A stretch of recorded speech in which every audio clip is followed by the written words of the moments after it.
bibigyan daw kami ng pang handa, pang Jollibee. Pero ngayon po ay kukuha po kami ng pira sa bayan, sa Western. Ang gawa po ay, kaya pag Jollibee kasi mga kananay malayo sa amin, ang gawa po ay bibili lang po kami ng karne at pagsalo-saluhan namin ng pamilya ni Jen. Yan po. Kaya siya na po kayo, dahil dito kami nakasakay sa van. Yan po, punta po kami ng bayan. Hello po sa inyo, kumusta po sa inyo dyan? Yan po. Kaya po, happy kami ni Pitpit, yung bunso ni Jen, kumuha ng blessings na galing sa Canada. Shoutout po dyan sa inyo, ma'am, sa inyong blessing sa amin na kami ay makatikim naman ang masarap na pagkain. Bibili po kami ng karning manok kasi yung baboy dito sa amin ay napakamahal at medyo aware muna ako sa baboy. Ito po ang kananay.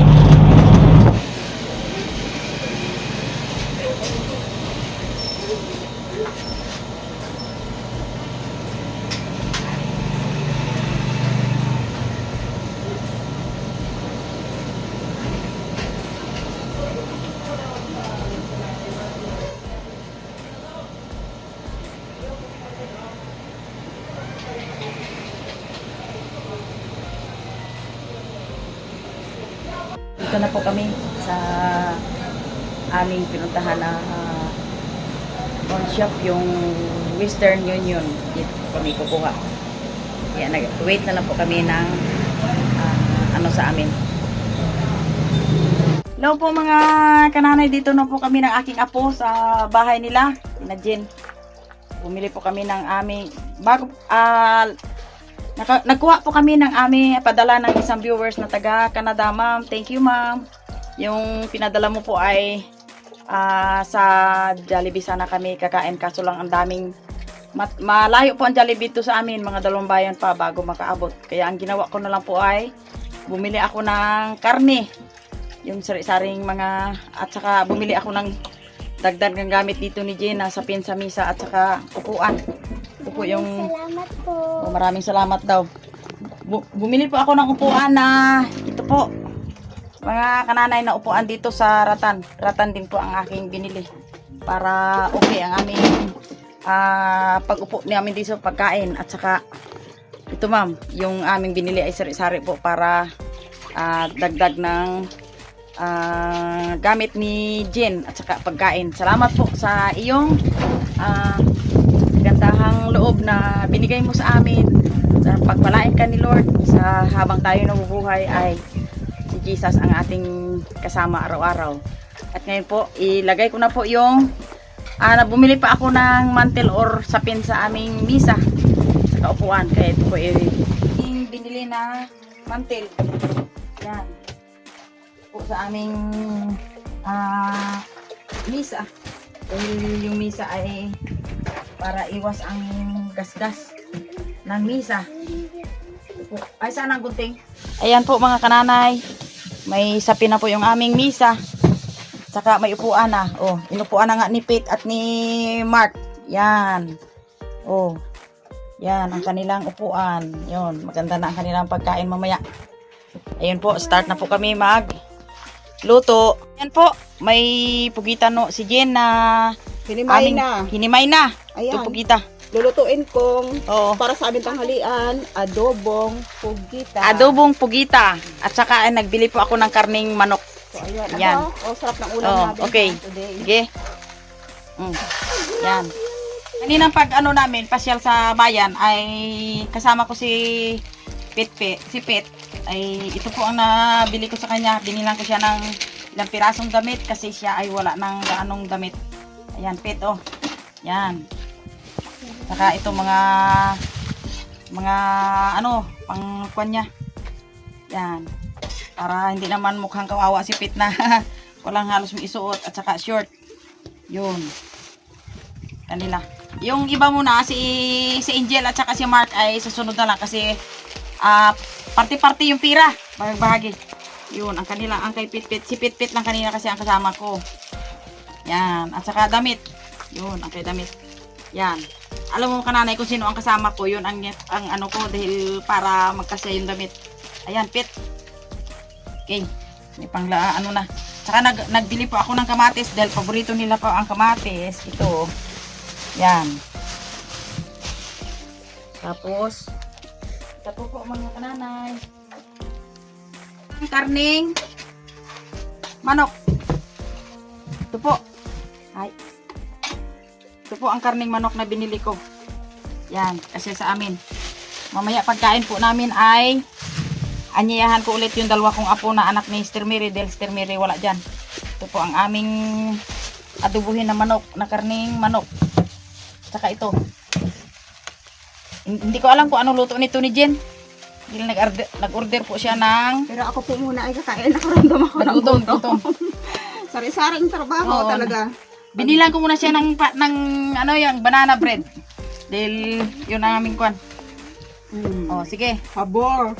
Kain daw po mga kananay ay all over na itong pamili ko. Itong kay yung luma. Ito po mga kananay ay nagbilihan ko rin si Angel ng chinilas. Ako mga kananay pag ako nagbili ay yung anong kulang dito kay Jen ay nabinilhan ko. Saka itong chinilas din ni Jen. Wow, thank you. Thank you, ma'am. Thank you, Talagang ma'am. natapuan ako. Hindi lang Maraming po salamat sa iyo. hindi lang po pagkain ang aking binili kundi yung mga pangailangan nila. Sinalang ko muna yung pugita ng walang halong sabaw kasi yung pugita ay may matubig ang kanyang katawan. Pugitang sinalang ko na walang sabaw pero nagkasabaw talagang bago ko siya igisa sa bawang sibuyas at ano ay Ubos. pakuluin ko muna siya sa kanyang sariling sabaw kasi ano matubig talaga yung pugita. Ayan, natuyo na yung pugita na nilaga ko sa kanyang sariling sabaw. Hahanguin ko na muna ito at igigisa ko siya ulit sa bawang sibuyas para gawin ko na siyang adobo. Ayan, nagigisa ako ng sibuyas, bawang, and sibuyas.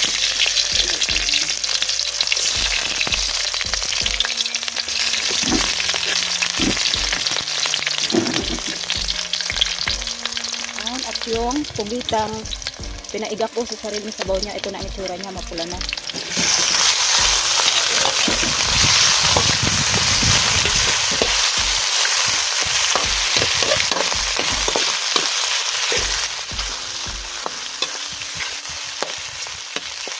Dagdag ko agad yung tuyo para sumalab sa laman ng pugita. Ayan. Ito na yung pinakapantaalat ko. Ang bango. Hindi ko na siya lalagyan ng asin. Mabango daw sabi ni Angel. Kasi si Angel yung aking taga-video. Ayan. Dadagdagan ko siya ng lalagyan ko ng konting suka lang para bumalansi yung lasa. Ayan, durog na paminta. Pang kabango. Sige. Sige, malalaki.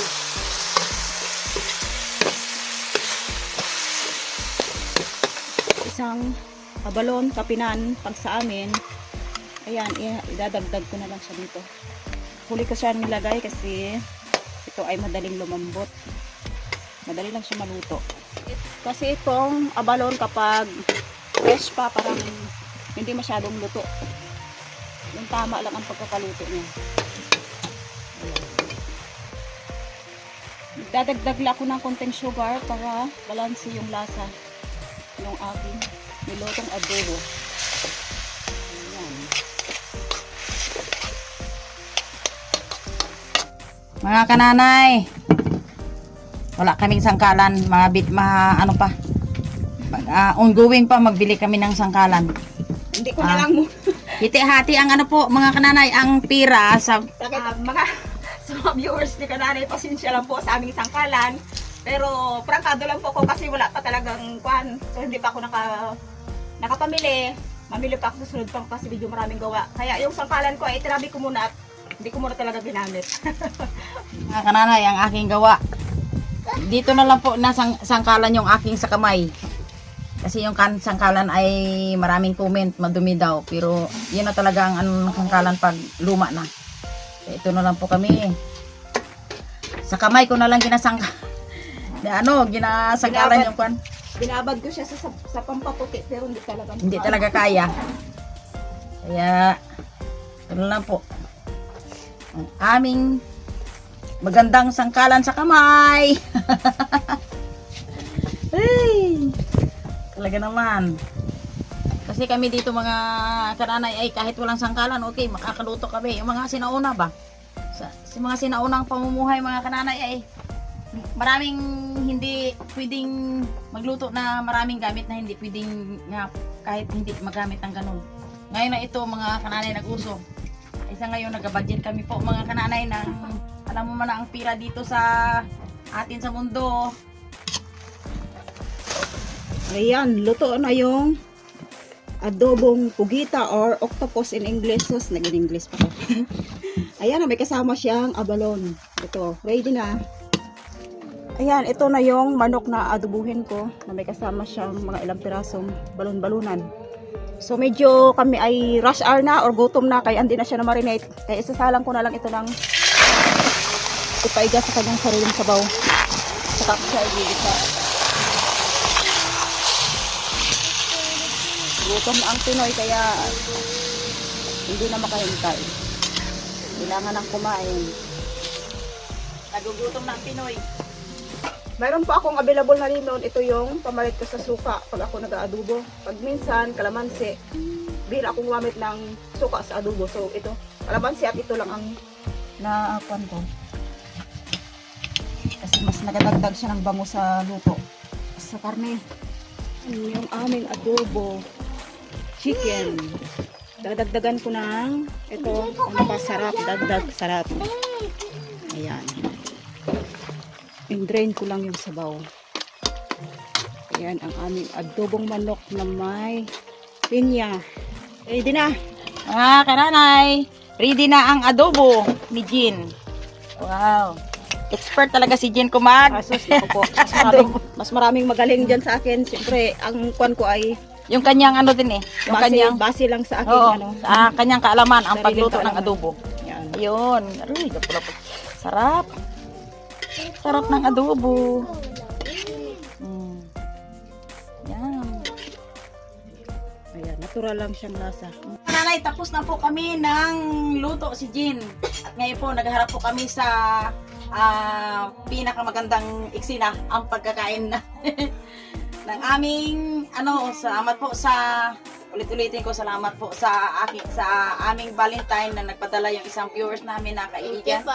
So, happy Valentine's po sa inyo, ma'am. Thank you, At saka, sabi niya ay mag-ano daw kami sa Jollibee pero hindi kaya dahil malayo sa amin ang Jollibee. At saka nagbili na lang po kami ng Pagsasaluhan. karning manok at saka itong pugitan na adobo at saka with rings. Ngayon po ay sinong manalangin sa inyo?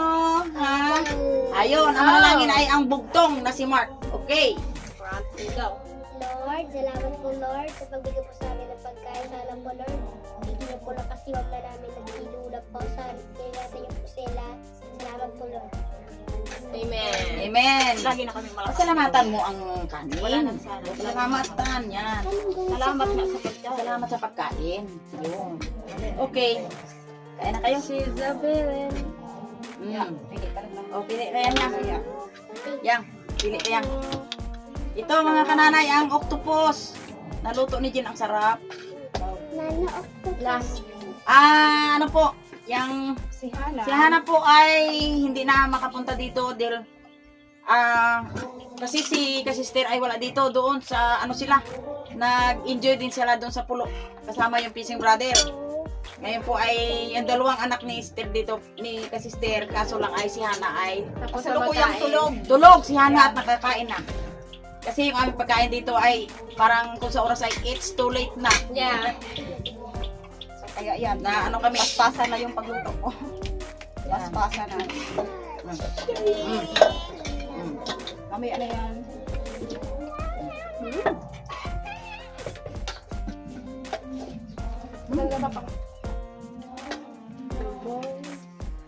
Oh, toy. May laman at Yung kamatis ay pang yung sa umay. Buat sa umay. Tama. Paabot na eh. Mga kananay, kain po tayo ng kamatis na ginayat. Pangtambal sa umay. Yeah, for you. Po. Thank you, ta. I'm eating.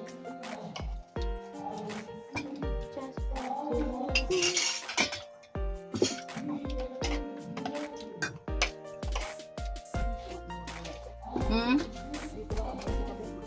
Matumba? Doon niyo, lagyan mo niyon. Wait. Ito ito, ta. Hindi yan natin ni balon-balon. Balunan at yung ano. Pumili ka na ng iyong gusto. Gusto ko sila. Akin ang abalon. Meron abalon. Ano yan? Isa lang? Nag-iisang abalon. Hati kami ni Mother. Ma'am, napakasarap ang iyong regalo sa amin. Thank you, ma'am. Ma'am, na taga Canada. Salamat po. Thank you pa. Ang sariling gawa.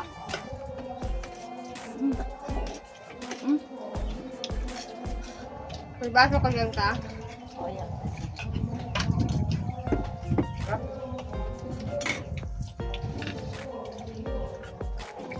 Ano ito yung baho yung magandang baho. Maraming anak bago makakain ang nanay ay talagang ano. Kaya pag ganyan na, nag-ano ka ng duguluhan na, sabi ni mama, ano na lang, kuha na daw, huwag na daw hintayin si mama dahil baka na maguguman ka. Sabi pa, Pag nalipong na ang nanay, di lipong na gid. hindi kasi pag nagkasalo-salo kasi si mama yung madami, ano, hindi lang ako si ate. Ha! Kaya kami daw natin, nagasapag na kami. Sa palusot, Mother. Thank you, ta. Talaga naman.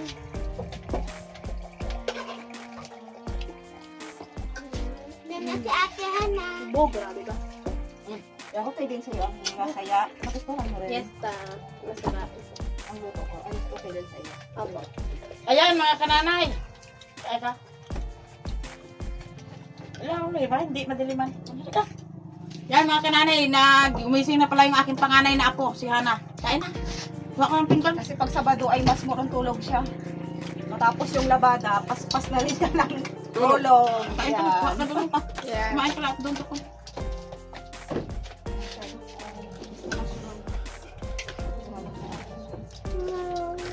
Sarap ang regalo ng taga Canada, ma'am. Nakakain ko sa'yo.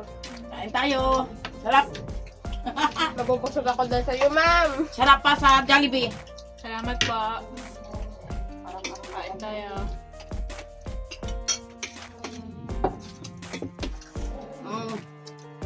Mga kananay, dito na Time out. time out na ang aming pagbibidyo dahil busog na. Pero, Hindi namin kung ano yung pagkain sa sarap ng pagkain na kinain namin. Iba talaga mga kananay kung lutong bahay.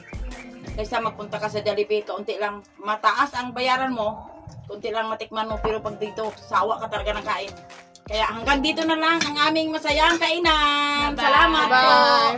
Thanks, like and subscribe. Kay Kanay, Mercy.